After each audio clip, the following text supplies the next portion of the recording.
ഇനി നമുക്ക് മുമ്പ് എങ്ങനെ അവരകത്ത് പോയി കാണുമോ? ഒരിക്കലുമില്ല. പ്രാർത്ഥനയും ഉപവാസവും പരിത്യാഗവും പ്രായശ്ചിത്തവും വഴി നേടിയെടുത്തതാണ് ഈ സുദിനം.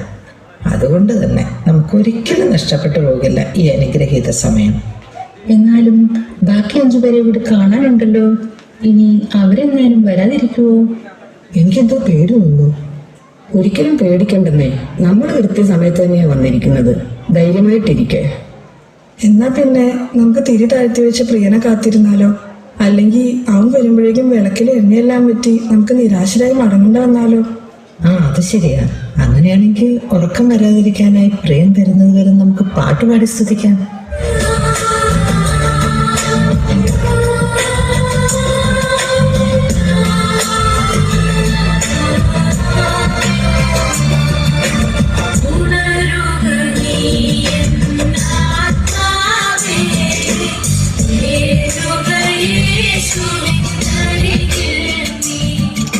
ഒന്ന് നിക്കടി, ഞാനും കൂടെ വരുന്നു. ഓടി ഓടി എന്റെ നടു തളർന്നു. എത്ര നേരമായി അലറി വിളിക്കുന്നു. നിന്റെയൊക്കെ ചെവിയിൽ എന്തോ? അയ്യോ, ഞാൻ കേട്ടില്ലെന്നേ. അത് നീ എന്തിട്ടും താമസിച്ചത്? അതൊന്നും പറയാതിരിക്കുന്ന നല്ലത്. ഇതെന്ത് കൂത്തായത്? ഇന്നിവിടെ ഗാനമേള ഉണ്ടോ? ഇതറിഞ്ഞിരുന്ന ഞാനൊരു കരോക്കെയൊക്കെ ആയിട്ട് വന്നാനെ. അറിഞ്ഞില്ലല്ലോ. അല്ല പിന്നെ അവളുമാരാകട്ടെ ഒരു കഥ കടിച്ചെന്നാ തോന്നണം. ഇനി നമ്മളെ പഠിച്ചങ്ങനെ മുങ്ങിയോ? എന്റെ ബലമായ സംശയം യജമാനൻ വന്നവനാണ്. ഞാനൊന്ന് നോക്കട്ടെ. ഹലോ ഹലോ, ഞങ്ങൾ വന്നു. കഥക്ക് തുറക്കൂ. ഞങ്ങൾ ഈ വാതിക തന്നെയുണ്ട്. Hello hello. ആരാണ് നിങ്ങൾ? ഞാൻ നിങ്ങളെ അറിയുന്നില്ല. എന്നെ അറിയത്തില്ലെന്നോ? ലോകലും സെന്ററിലും എല്ലാ കമ്മിറ്റിയിലും സ്മ്യൂളി സ്ഥിരമായി പാടുകയും ചെയ്യുന്ന എന്നെ അറിയില്ലെന്നോ? ഞങ്ങളെ നിങ്ങൾക്കും അറിയില്ല, നിങ്ങളെ ഞങ്ങൾക്കും അറിയില്ല. അപ്പൊ നമുക്കൊന്ന് പരിചയപ്പെടാം.